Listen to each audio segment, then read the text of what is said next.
a lot of people that are on TikTok are also on Instagram, and vice versa, right? Whereas on Reddit, a lot of the people that are on Reddit are not in other socials.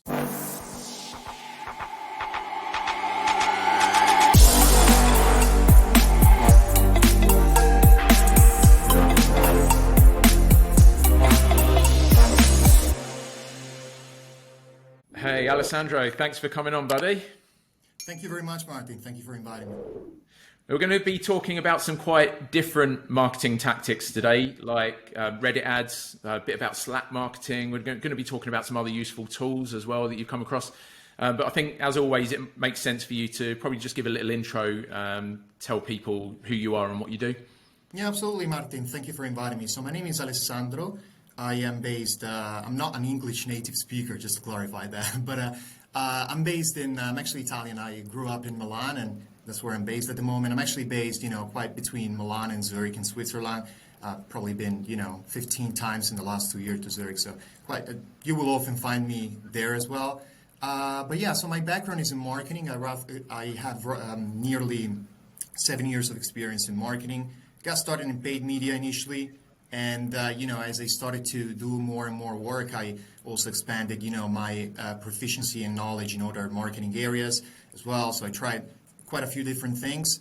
And besides that, I'm also a mentor at a few accelerators program, including one in the UK, actually, that's called Techitalia Lab, that was born from the idea that from the fact that actually there's a very, very large community of Italians in London. Can you believe, Martin, that there's more than 500,000 Italians just in London? It's essentially one city within another city, right? So I remember you telling me that. I couldn't believe it.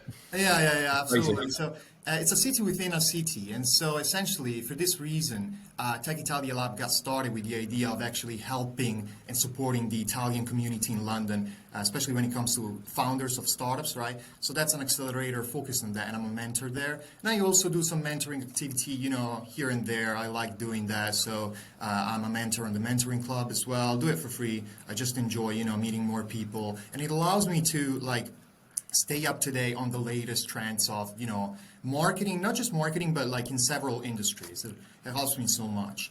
And besides that, I'm also running a few projects on the side.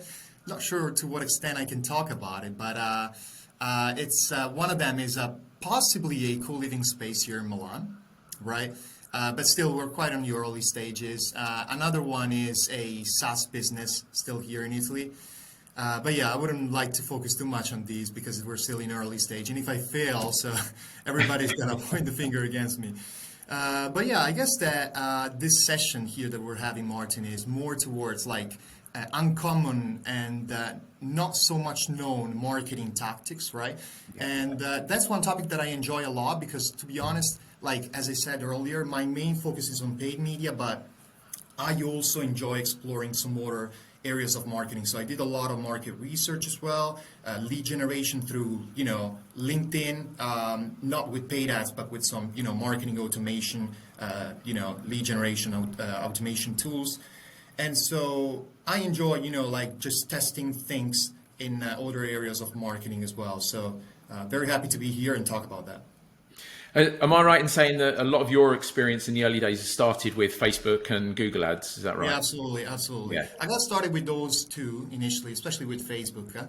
But then I explore some other, advertising. Well, I mean, when you get started in paid media in those two main, platforms, so, Facebook and Google, then it becomes natural for you to start exploring other platforms as well. So LinkedIn, Reddit, TikTok as well. I mean, most recently in the last, probably 2 years, because they were all built, especially when it comes to social media, they were all built based on Facebook, essentially, right? And they added more pieces as well. They added more things, but it becomes natural for you to explore some other platforms as well. Before we talk about Reddit ads, actually, do you think, just on you mentioned TikTok there, do you think TikTok ads is still a kind of low-cost option and a good place to get into at the moment? Because you feel like maybe, are you asking this because you feel like that, more and more people are advertising on TikTok and costs are rising? Yeah, but I get the impression they're still at a point where they're low enough that it's potentially a good marketing channel. Yeah, it is, and it's funny you mentioned that because actually I'm here at WeWork and TikTok has its offices on the first floor, so it's just it's just right up. But it is, it is. It's just that there are some problems connected to TikTok as well, to be honest, and it's the fact that sometimes it doesn't spend at all. So that has been quite a common problem between that many advertisers experience. Like you run your campaign and it doesn't spend, right? It doesn't show your ads to anybody, so you have no impressions at all. So it just doesn't start. That's a common problem that I feel like TikTok is also is still trying to solve. That does not happen so frequently in other platforms. But yeah, I mean, in terms of cost, yes, it is still cheaper for sure than Facebook. And then I feel like TikTok was one of those platforms to come up as really creative in its advertising solutions. So they came up with the Spark ads that are essentially, I mean, I think most of our audience here, most of your audience know about Spark ads, but essentially it's ads run from the creator's profile. So when you're partnering with an influencer or a creator in general, okay, you can run these Spark ads that essentially allow you to manage your ads, right? But these same ads are run from the creator's profile, right? So you're paying the costs, okay? But the ads are being run from the creator's profile and obviously featuring the creator in the ad. So it's a video most likely of the creator speaking about your product.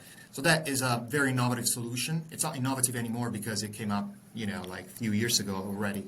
But it used to be a very innovative solution that then Facebook copied essentially. So that's cool. And I guess like having an influencer at the forefront of that, or potential influencer at the forefront of that, it has a much better chance of being successful in some cases. Yeah. Builds credibility. Yeah, absolutely. We have, I think we're going to talk about Reddit ads as well. And it's funny you mentioned about influencers, because one interesting thing about Reddit is that there are no influencers because it's all based on anonymity. But we're going to talk about that more in a second. But yeah. Shall we talk? Let's talk about Reddit ads now, because it's something we had a chat about a while back, and I have just started trying myself, but it's just too early days to tell. But I'd heard very good things about Reddit ad and the potential of it, so I wanted to give it a go. But it'd be great to talk to you about that because you have been running Reddit ads campaigns, and it'd be good to hear a bit more about the potential of it and also some tips on how to get the most from it as well. Yeah, absolutely. I tested. So as I said, my main focus was not on Reddit ads. It still, is on Facebook and Google, those two main platforms. But I do enjoy testing Reddit ads a lot, and I've seen very good success with it, honestly, when it comes to some certain niches especially, okay, which we can mention later. But essentially, just to give you a quick introduction to the ecosystem in general, to the platform. As I said, it's mainly based on, the core things to understand about Reddit is that it's based on anonymity, right? So you're going to have your username, right? And your avatar, right? So most people do not actually, you put your avatar there, right? That is essentially an NFT. It's an NFT, quite literally, right? And Reddit is all based on gamification, all this kind. It's a nerd platform, let's say. Right, it is, so most people do enjoy staying anonymous on Reddit, and this is also why a lot of people come to Reddit to actually ask questions, right? So Reddit is all based on anonymity, okay, and so it feels more natural for people to come up with honest thoughts, right, on products and services in general. So certain influencers, for example, get paid, right, on TikTok especially, Facebook, Instagram, and so on. They get paid to say certain things about a product or service, right? Whereas on Reddit, there's anonymity, right? So it's more natural for people to say honest thoughts about, service, products, and so on and so forth. This is why a lot of people go on Reddit to actually, get information about products and services, right? And this is also another reason why customer lifetime value and customer advocacy on Reddit is much higher compared to other platforms, because just people they go there to find information. They find this information. They buy products that normally are of higher quality compared to other platforms because, they get this kind of feedback from Reddit users that post anonymously. And they feel happier about their purchase decision, right? They also feel that kind of, like confirmation from other people that this product is good. You see what I mean? Yeah. Okay. So that's one thing. This is why influencer marketing is non-existent, essentially, on Reddit. So there's no influencer marketing. Another core thing, another core pillar, let's say, of the Reddit ecosystem is the fact that there are these communities, okay? They're called subreddits, as most people probably know, and it's one of subreddits are those places where people come and talk about a specific thing, a specific topic, okay? So you're gonna see a lot of people asking questions. You're gonna see a lot of people debating about certain products and services, as I said. And here comes an opportunity for advertisers as well, because you can target by subreddits in Reddit ads. Okay, so if you want to reach people that have interest in certain, let's say, in certain topics, you can do that by targeting subreddits dedicated to those topics. Okay. Yeah, that makes sense. Yeah, I think one of the things when it comes to advertising against those is you can just purely advertise against those subreddits. Obviously, you can break it down into things like demographics, location, and so on. But I think it also makes sense to have the pixel installed, doesn't it? Because absolutely. It's probably worth talking about that, how the conversion side of things work, because it's not as obvious in Reddit as it is in something like Facebook ads. Yeah, but it's still important, I think.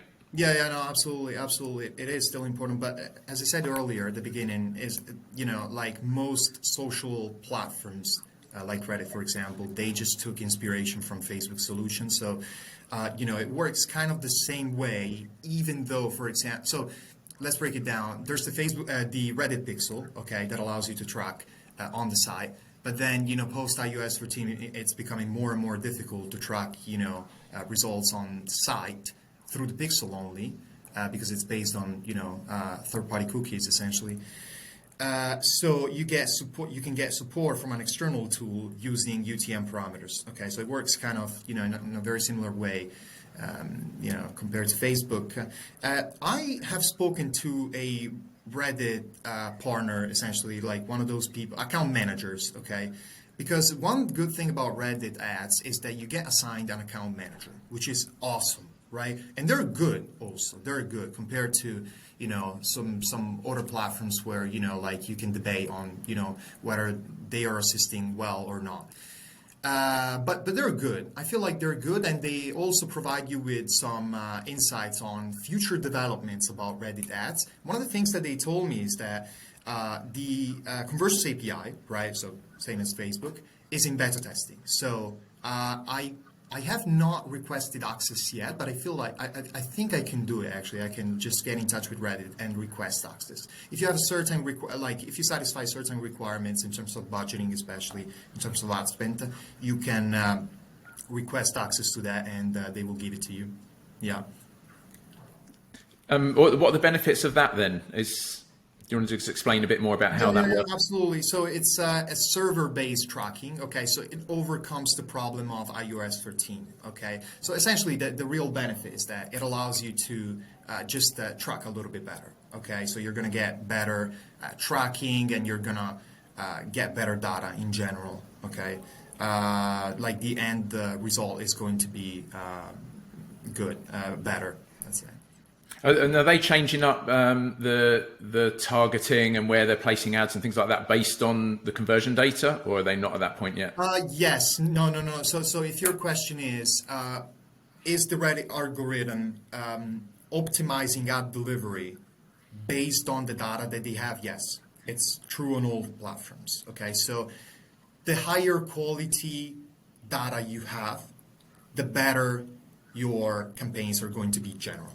Okay, so because essentially, just to make it easier for the audience to understand, if Facebook or Reddit or whatever knows more about the results of your campaigns, it can deliver your ads to better people, okay, more in target with, the people that you're trying to reach, essentially. Okay. Okay. The campaigns that you've been running, I guess you're always using the pixel then. You've always got that installed rather than just running traffic campaigns. Yeah.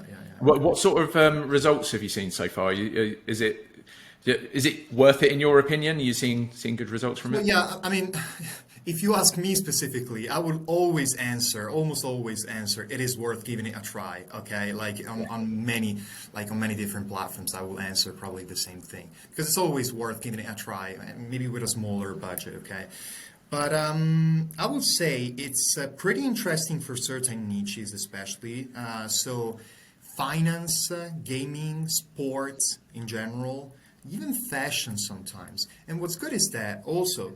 It's interesting, as I mentioned earlier, the account managers provide you with useful reports and useful data, right, that allow you also to get a better understanding of what works on Reddit, right? Also in terms of the niches that perform best on Reddit and that are trending more and more, okay? So yeah, if you are in one of those niches, it's a no-brainer for me to give it a try if you are in one of those niches, because there are very, very large subreddits about finance, right? And about sports as well, gaming, even gambling, to be honest. It's one of those, niches that has worked well on Reddit. And I would recommend, obviously, targeting based on subreddits. Okay, that's one of the best targeting options. And the one that allows, Reddit itself to stand out from competitors. Okay, one interesting thing is that you can't target by age on Reddit. Okay, you know why? Because it's anonymous. Okay, so It makes sense. Yeah, it makes sense indeed. And but so if you're trying to, so let's say you are a company that is targeting only people that fit in in a specific age. Okay, so let's say from 25 to 30. All right, so 5 years. Even though, let's make it more realistic. 25 to 40. Right. So would I recommend Reddit ads? I will be a little bit more careful because you don't have this targeting option. But there's one way to actually try to reach people that are only, in a specific age range. And it is by doing so through targeting specific subreddits. So there are subreddits for people that fit into that, age range. So there's a way to do that. Now, would I advise these companies that are targeting only people in a specific age range to advertise on Reddit? I will probably try the other, ad platforms first, maybe Facebook and so on. Yeah, Facebook probably if it's B2C. Facebook and Instagram, that's what I mean. And then I will try Reddit as well. Just give it a try. What about ad types? Because I heard a while back that carousels work really well on Reddit. I don't know if you've seen any work better than others, but have you seen particular ad types work better? So carousels are not bad. Okay, carousels are not bad. I'm always a fan of video ads. Okay, in general. What I'm a big fan of, to be honest, so it's not much about the type of ad that you're running. So whether it's an image, whether it's video, carousel, and so on. I'm a big fan of the point that the ad is making. Okay, so yeah, but I do agree that carousels can work well, especially on LinkedIn. I've seen them, working pretty well, honestly, quite recently, especially for organic posting and so on. But I'm a big fan of the point that you're making in the ad, the angle, right, that you're addressing. And I feel like on Reddit, Reddit is the perfect platform to create controversy. Okay, so to make people talk, because as I said, Redditors. Okay, let's talk about let's talk a little bit in a Reddit lingo. Let's say Redditors are on Reddit to actually discuss topics, engage. Can you believe that the daily user, on average, the daily user of Reddit spends 13 minutes, more than 30 minutes, I'm sure about that, on Reddit per day, right? So they engage a lot. Right? They interact with each other a lot and so on. So I will say creating controversy is a good strategy, okay? Making people talk is a good strategy. Asking questions is a good strategy, right? And we've discussed that actually quite recently on a call that we had, that there were certain brands actually asking questions, okay, on their ads, right? And then other users will come to that ad and respond, right, to that. to those specific questions, okay, to favor the brand essentially. And that was popular on Quora as well, if I'm not mistaken, right? So yeah, creating controversy, making people talk in general, that's the general advice that I will provide. That's the general guideline. And obviously, Reddit is a good platform for politics as well, okay, as well as Twitter. So I'm thinking about politics, for example. People who are interested in politics know many political figures, and also a good strategy will be to use the name of certain political figures to draw the attention. I feel like that's an evergreen strategy, to use somebody else's personal brand to get more people, to get the attention of people, essentially. And I guess that works outside of politics as well, within certain spaces where there are those big names. Yeah. Yeah. You mentioned Quora, without going too far off Reddit ads, you mentioned Quora ads. It'd be good just to touch on that a little bit, because there's some similarities, but the ads themselves work very differently. But I've seen some people doing some really good stuff with, and having some real success with Quora ads, like some SaaS businesses with an approach like, are there better options than X piece of software? And it looks like a question, because it's a Q&A site. Obviously, it just looks like a question, but the answer is just screenshots and everything about this other tool, and it's just an ad. But it's not very obvious that it's an ad. Have you tried much with Quora ads? Not as much as with Reddit, so I wouldn't feel like super comfortable in obviously providing tips and guidelines on this. But most definitely the one that you mentioned is a great strategy, actually. It's a smart tactic. It's definitely a smart tactic. It's not even a strategy. It's definitely a smart tactic. But yeah, no, I wouldn't feel enough comfortable probably to provide tips and guidelines on Quora. Yeah, it's something I think I'm definitely going to give a try. So I'll feed back to you and the audience at some point when I know how that's doing. So yeah, back to Reddit ads before we move on to talking about Slack. Have you got any more tips in terms of the setup and just optimizing, getting the most from Reddit ads? Yeah, absolutely. So here's the thing. As I said earlier, most of the stuff that is on Reddit was kind of taken from Facebook. Okay, so the general campaign structure wouldn't be so different. Okay, and I do want to emphasize that it wouldn't be so different, but it will still be different in certain aspects. Okay, so if you're looking to get sales, maybe you are an e-commerce brand, let's say advertising certain fashion products. Okay, just to set an example, I will go for conversions campaigns most definitely. Okay, one thing that is interesting about Reddit is the fact that you can have better control over your bidding strategy.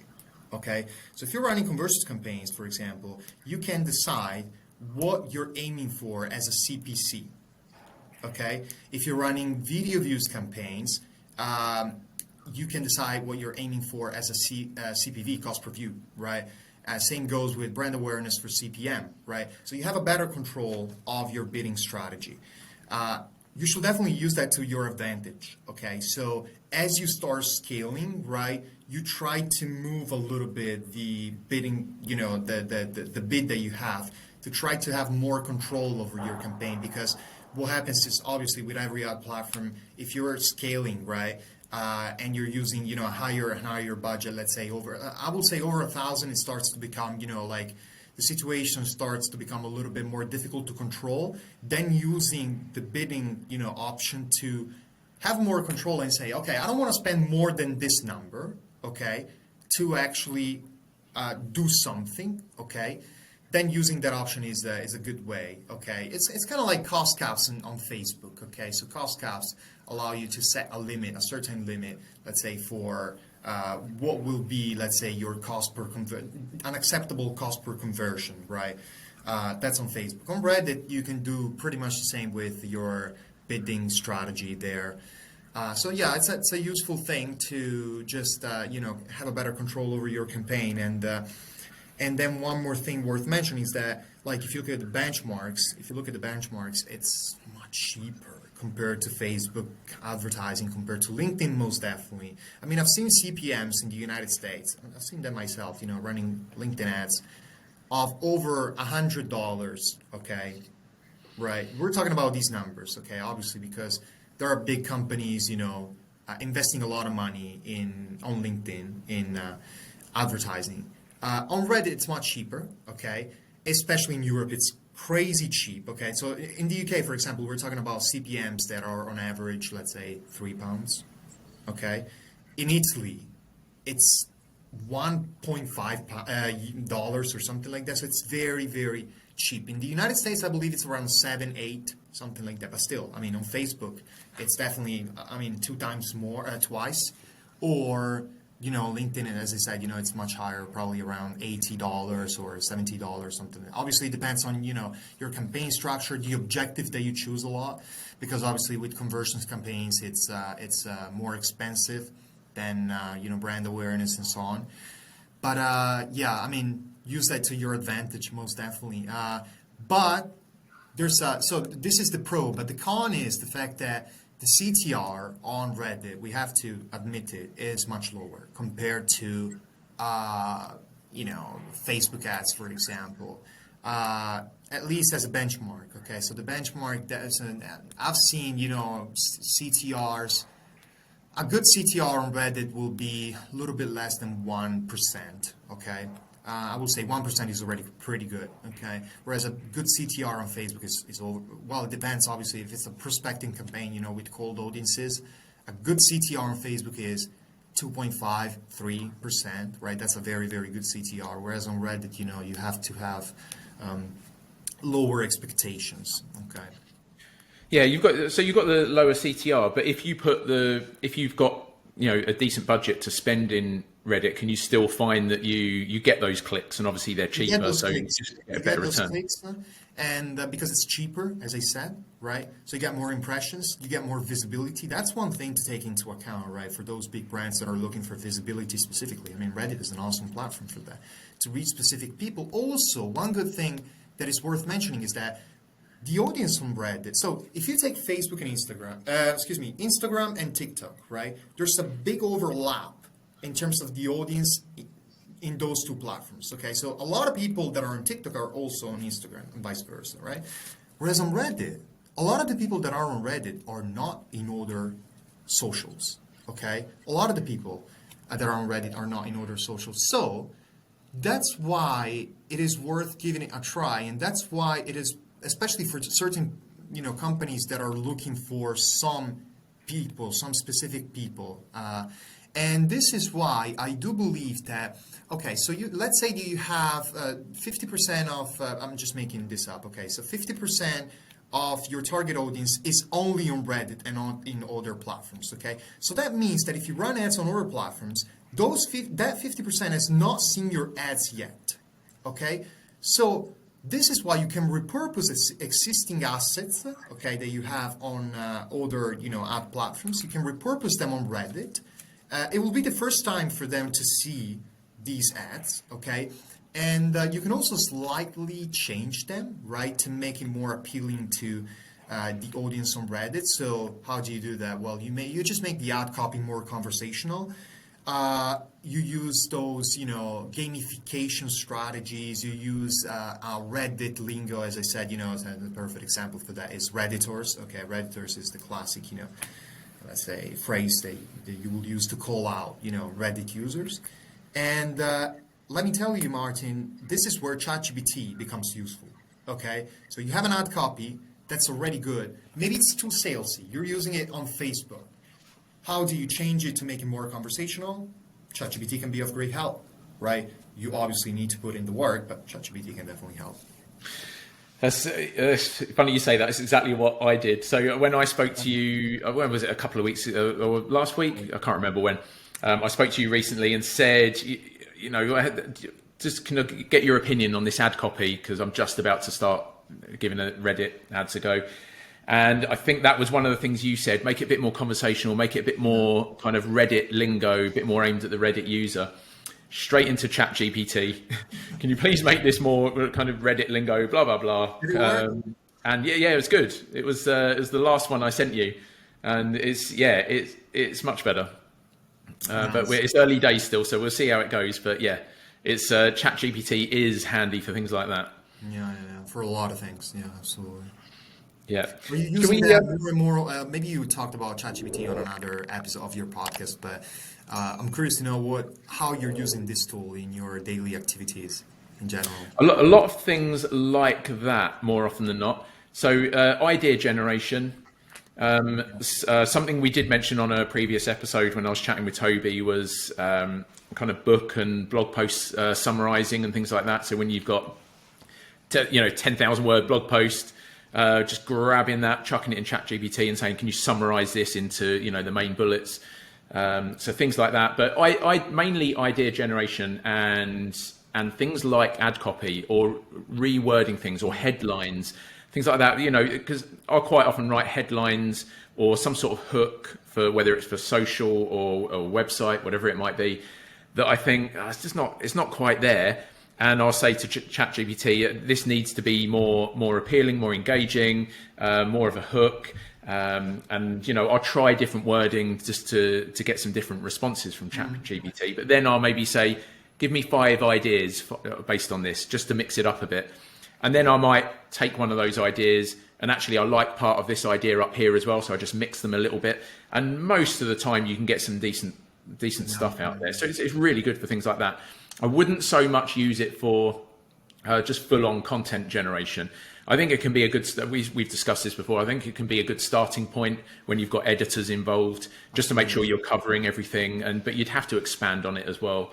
But it's people that are just getting it to write articles and then sticking it on their website like that is a bad move.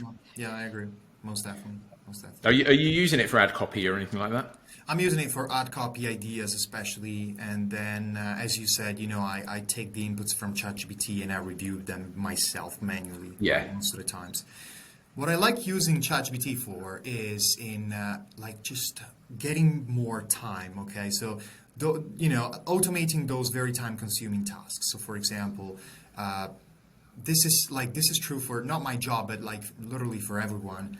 Emails. Okay, it's over. I'm telling you. So those times where it took 20 minutes, 30 minutes to make a decent emails, it's over. Finally, I feel so happy about it, right? So now straight into ChatGPT, the inputs. Right, you put the inputs into ChatGPT for making decent emails, for making the email that you're trying to make. Essentially, ChatGPT will make you a draft, okay, and then you can expand more a little bit on it. But how much time do you save? You save so much time, honestly. 20 minutes plus, honestly, for certain emails. So for automating these kind of tasks, for sure. For producing ideas, okay, for market research, I do it a lot, honestly, and. Because I'm also, quite curious in exploring some other, business projects, and I mentioned the business projects that I'm working on. It was so useful also in speeding up certain processes, certain things that you do when you're starting a business in a particular niche, right? So when you're starting a business in an industry that is not yours, okay, that you don't know much about, but you're curious because you have a certain idea and you want to put up a business plan and so on, right? And you think that idea could work, ChatGPT can help you speed up processes a lot. It's like having a secretary, essentially, but with so much knowledge, okay? And you ask you ask ChatGPT about certain processes that go beyond certain businesses that you don't know about, and it provides you with so much, useful information, and you can skip certain steps that you would have otherwise have to make anyway. So, yeah, very useful for that. Yeah, that's a good idea. I think it's only going to get better as well, and people will find more and more uses for it, especially now you've got, GPT-4 and things like that. Should we talk a bit about Slack? Because this is something I thought was really interesting. You said to me a while back, have you tried Slack marketing? And I just thought I would not know where to start with Slack marketing, if I'm being honest. And I know it's something you've just started having to play with. I know you've been on the receiving end of Slack marketing, and it's only now that I've started to get into some more Slack communities that I say, okay, so there is some potential there. But still not sure where to start in terms of the actual Slack marketing side of things. So it'd be great to talk to you more about that. Absolutely. So for me, I want to clarify that I use Slack a lot for myself, okay, just to make better connections to, I found some clients through Slack, okay, so I have not experimented this on somebody else, you know, on one of my clients, but to be honest, as we were discussing the other day, Martin, I mean, I just think, you know, there are so many possibilities with, you know, playing with Slack communities and having a proper strategy, right, to market on Slack, that it may be even worth for a company with a decent budget to hire somebody, right? Pay them a certain amount of money. It can be, you know, $2,000 a month, $3,000 a month, or something like that, because the value is a lot, right? The return that you're getting for certain companies is a lot, right? In terms of brand exposure, but not just in terms of brand exposure, really in terms of sales and in terms of like real return on investment. Okay, so. There are so many things that you can do with Slack. Essentially, just to, you know, like introduce it a little bit. I don't want to introduce Slack as a platform, but just to introduce the topic of Slack marketing, you need to see Slack communities as essentially a place, a pool, where you can find certain people in a specific niche, right, that do specific things, right? So if your product has that target market, it's a perfect place to be. Okay, it's a perfect place to be because there's so much engagement on Slack. And by the way, it's, you know, generally community marketing is a lot underestimated. Okay, I feel like a lot of companies, when they're trying to make, you know, their marketing plan, they focus on advertising, they focus on SEO, they focus on many things. But then, especially for startups, okay, think about a startup. They do not have a lot of budget, but they have communities out there that are full of people that are starving for their products, some startups, okay? And it's basically free to market out there or extremely low cost, okay? So this is true for subreddits, okay, communities on Reddit. This is true for Slack, where you can find certain communities, especially in the marketing space, I will say. This is true for Facebook as well. And it's true for many places where you can find, you know, a lot of communities. And to focus more on Slack. So I will say that, you know, the best ways to get the most out of it is, first of all, to engage with the community, okay? So there are certain channels on certain, you know, some Slack workspaces, okay, that ask for help, okay? So that are named suggestions or, you know, advice or ask, right? Hashtag, you know, advice or something like that. And you can go in there and there are people, you know, asking for feedback, okay? So it will be good just to have a look at some of these, you know, some of these channels, just to see if you may, you know, find somebody that could turn into a potential customer, or, you know, that could be an interesting person to get in touch with in general, because they are in a mood where they're asking for help, right? And you are in the best position to provide that help. If you're able to help them, right, they will be thankful to you, and you will make a, you know, a very good connection, useful connection, if that person is obviously aligned with what you're doing, right? So just worth having a look at those, you know, channels. You can even, to be honest, I mean, if, you know, if you're looking for a job, you can even, you know, there's plenty of channels on Slack that are all dedicated to job offerings, or, you know, if you're a freelancer, for example, you can post what you do and so on to get more exposure. And another thing that is worth mentioning, and I didn't mention it at the beginning, is, I mean, you enter a new Slack channel, you introduce yourself, right, in the introduction channel. It's a great way to get exposure, right? If you're working on a very good startup idea, right, and your target market is there, you clarify that in the message. You make a short message because nobody wants to see, you know, huge messages, you know, huge texts. You clarify, you get to the point of what you do and how you can help. Then it is very likely, to be honest, because it happened to me as well, that a lot of people are going to reach out to you, okay? Another interesting way for startups especially to market on Slack, because we're talking about, you know, small companies with not so much budget, but it's useful also for more established companies, is to actually do some outreach on Slack, indeed. I have been contacted by a lot of interesting startups, a lot of interesting companies, working on some tools that I adopted myself, okay? One example of that I mentioned to you earlier, Martin, is the Rainmaker.app, okay? An amazing tool. I became friends with the founder, okay? I became friend of the founder, and he made essentially, it's funny, he made an outreach, made a tool that allows you to do outreach on Slack, right? And he was marketing his own tool through the same tool. Okay, so he was doing outreach on Slack to market his own tool because he knows that a lot of people on Slack are aware of the potential of Slack because they experimented a little bit. And I adopted that tool as well, right? That tool allows you to essentially, send certain messages in a very natural way, and I'll explain that what I mean later, on Slack. And you can do that to all the members of a specific workspace. You can filter by channel. So let's say you have let's say, I know you're working on RankCaddy, Martin. So let's say there's a channel in a specific workspace dedicated to marketing that's named SEO, so hashtag SEO. You can, so it's most likely that a lot of people in that channel are going to somehow be interested in SEO, right? Otherwise they wouldn't be there.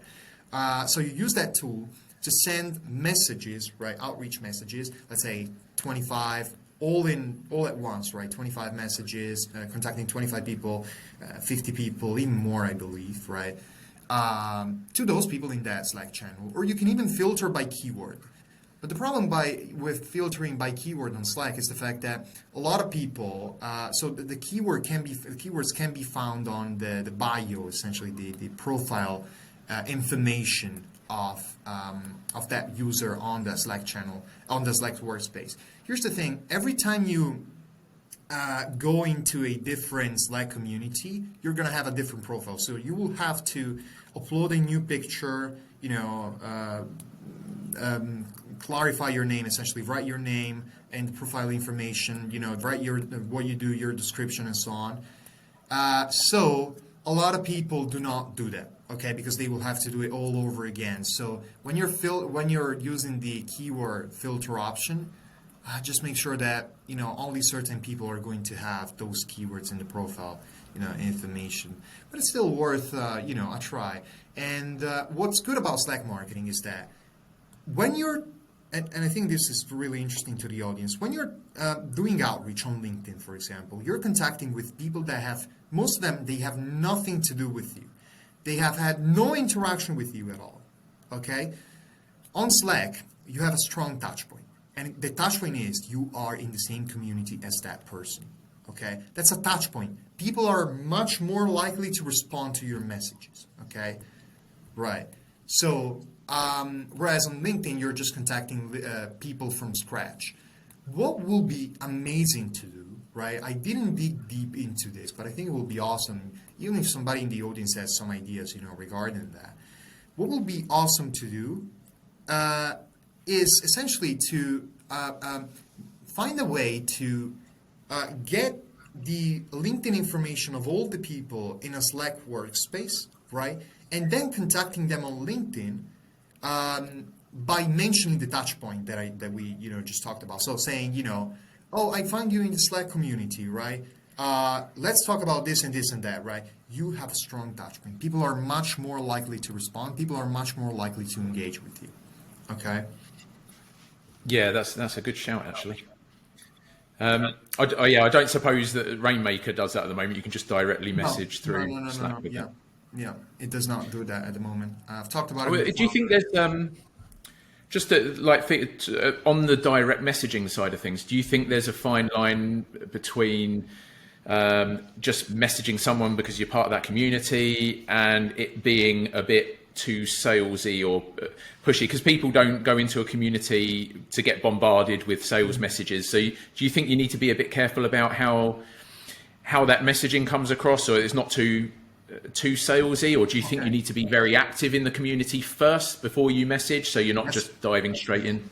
That's one good thing that you mentioned, Martin. It's actually very interesting. I mean, when you are on a Slack community, in a Slack community that has 1,000 people, let's say, or 2,000 people, you have the opportunity to get established in that Slack community.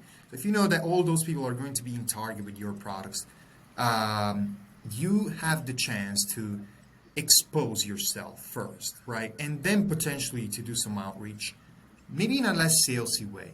But I do want to, I want to clarify that I'm in a lot of Slack communities, and some of these Slack communities are very, very big, 40,000 people and so on.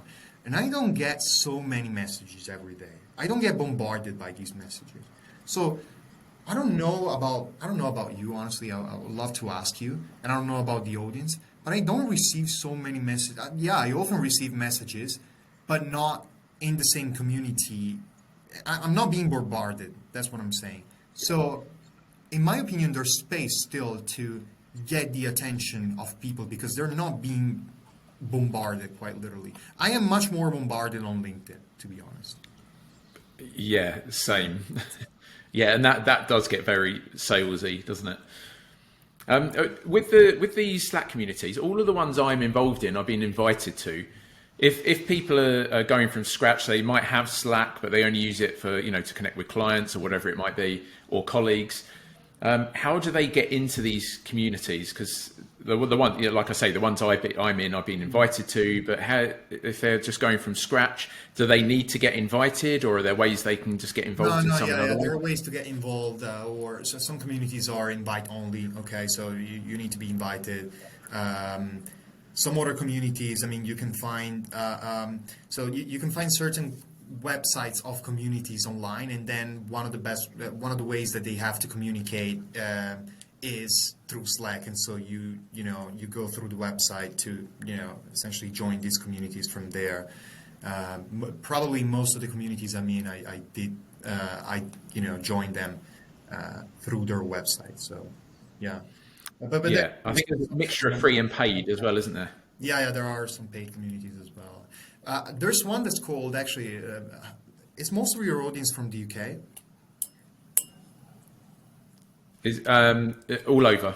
All over. Okay. No, but mentioning something interesting for the audience in the UK, there's a community called Tech London. It's paid, but it's only £1, right? So it's really? It's just to filter spam, right? Which is a great thing, honestly. I will definitely pay £1 to get involved in a community where there's no spam or very little, right? So that is definitely worth, joining for marketers, especially in the UK. But I wouldn't say just marketers, like people in general. It's worth, joining and engaging a little bit.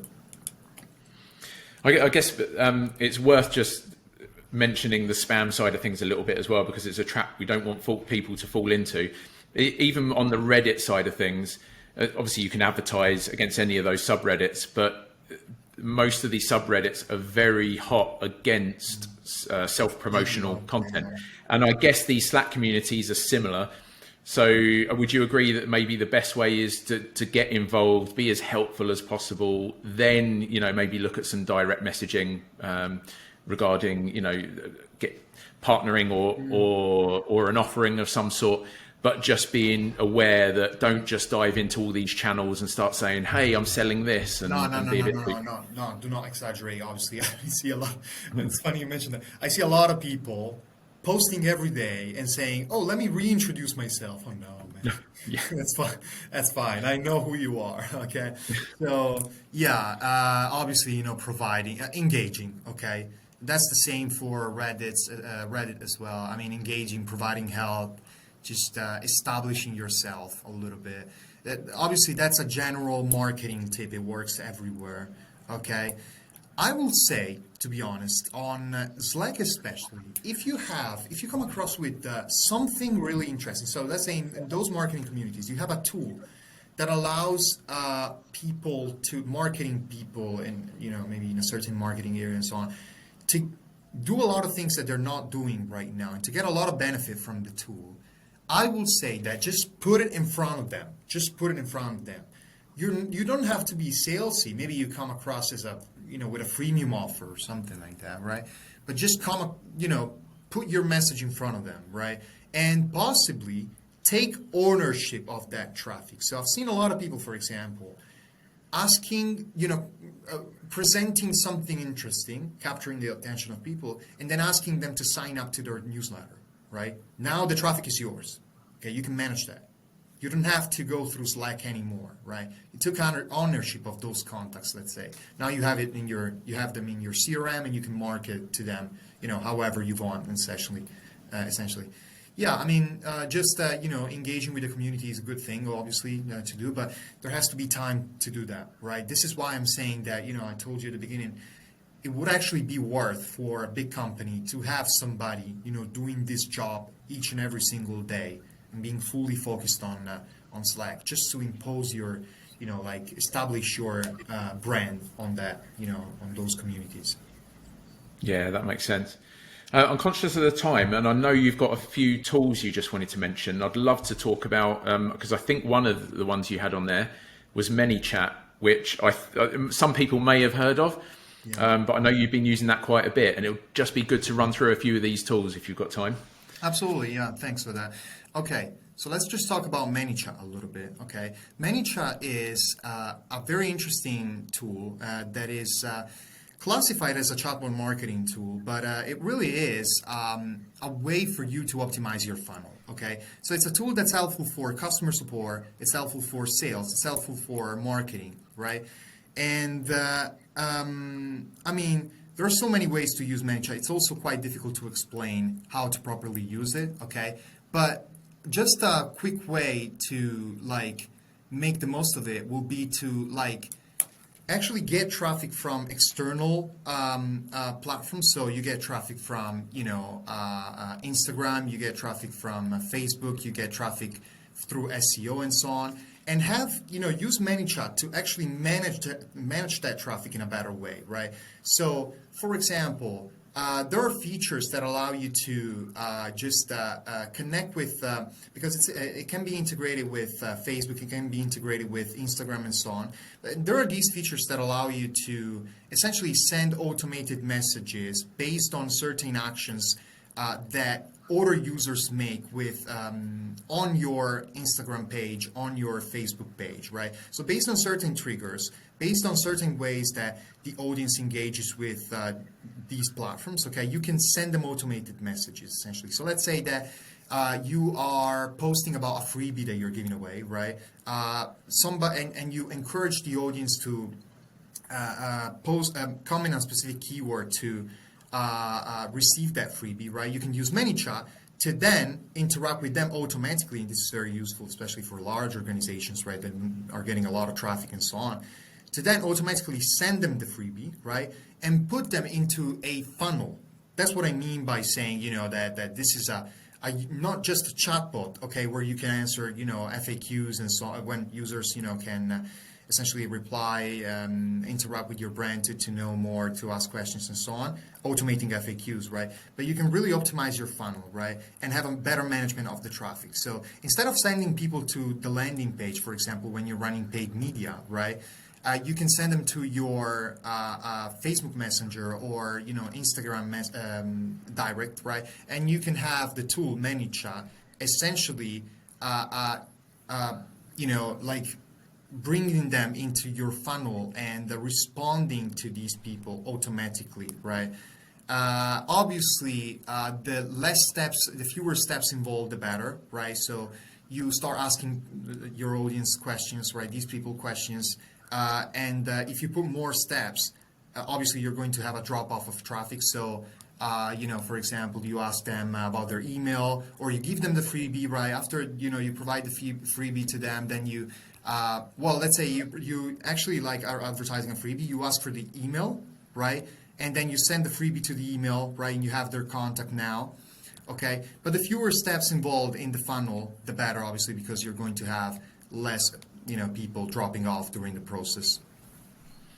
Yeah, I've seen some people doing some really smart stuff with ManyChat, and I've actually found myself in some of those funnels before, and it is really, really smart, and it's a lot more engaging than just capturing an email address and just using email marketing or something like that. So it's really smart. I think did you have a couple of other tools you wanted to mention as well? Actually, one on my list was SparkToro, but I know you invited the SparkToro. Yeah, SparkToro. Yeah. So actually, I interviewed Rand yesterday. So his episode will probably be going out before before yours. So anyone listening to this might have listened to that already. But yeah, that's an awesome tool. And I think that one of the ways he summarizes that is, you don't have to rely on Facebook ads and Google anymore. Whether it's Google ads or SEO, there's so many more routes to marketing, and SparkToro does a lot of that and surfaces a lot of those opportunities. It is really, that's really good. So yeah, I'd suggest anyone who hasn't used SparkToro, maybe go back and listen to that episode. Yeah, there's so many information that it provides, honestly. It's so useful for building your personas, so useful for getting more information to run proper ads, better targeting and so on. Very useful, like a no-brainer. Yeah, agreed. Did you have any more before we wrap up? I am curious to learn more about the tool that you mentioned to me the other day, actually. That's called NestReach. Yeah. So where did I? So yeah, it was a similar thing actually to what you were saying earlier about Rainmaker. This guy actually approached me via his tool, so he was using his tool to approach me. But it's basically direct messaging automation for Twitter. But rather than using it as in a salesy way, it's a great way to open new connections and start open new conversations. So, for example, you can look at someone's followers, or you might just, again, like you were saying, search by a keyword or something like that, and you can basically build lists of people. So, let's say I want to look at all of Rand's followers, but I'm only interested in the ones that have SEO in their bio. Okay. So I can filter like that. I'm only interested in the ones that have over X amount of followers, because I don't want kind of tiny accounts that people don't use. I only want the ones that have been active in the last 30 days. So you've got all these filters. You can build these lists of only the ones that then have their DMs open. And then you can approach those. And I've spoken to the founder. He's based in the States, the guy who built this. And he said to me that he's found he gets much better responses when he's not salesy. So if you go in with just something like, "Hey, I see we're interested in the same things or in the same communities," and one of the things I've been going in with is just what's the most useful thing you've read recently, and that's opened loads of conversations. And not only has it opened loads of conversations that I've then just manually started going back and forth with and chatting to these people, but they've been sending me really useful stuff that I can actually read. I've been sending them useful stuff. And it's actually, even though there's some automation, it's opened up with automation, it's a great way to build actual connections with people on Twitter that otherwise would never have heard of you. So yeah, it's called NestReach. It's I found it really good so far. Okay, interesting. Yeah. So yeah, it's worth a play, that one. Okay. Now, interesting also to mention that in the case of Twitter, right?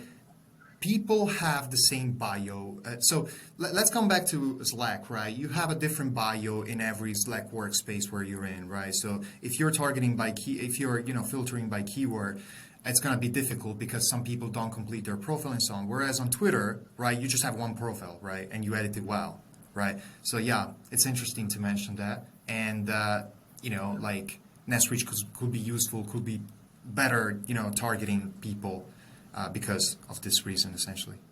Yeah, you can use something like SparkToro, and you can find where your audience are, what Twitter accounts are they following, what are they reading, and so on. And let's take the Twitter accounts, for example. You can then use that as your list of Twitter accounts to build your lists against in NestReach.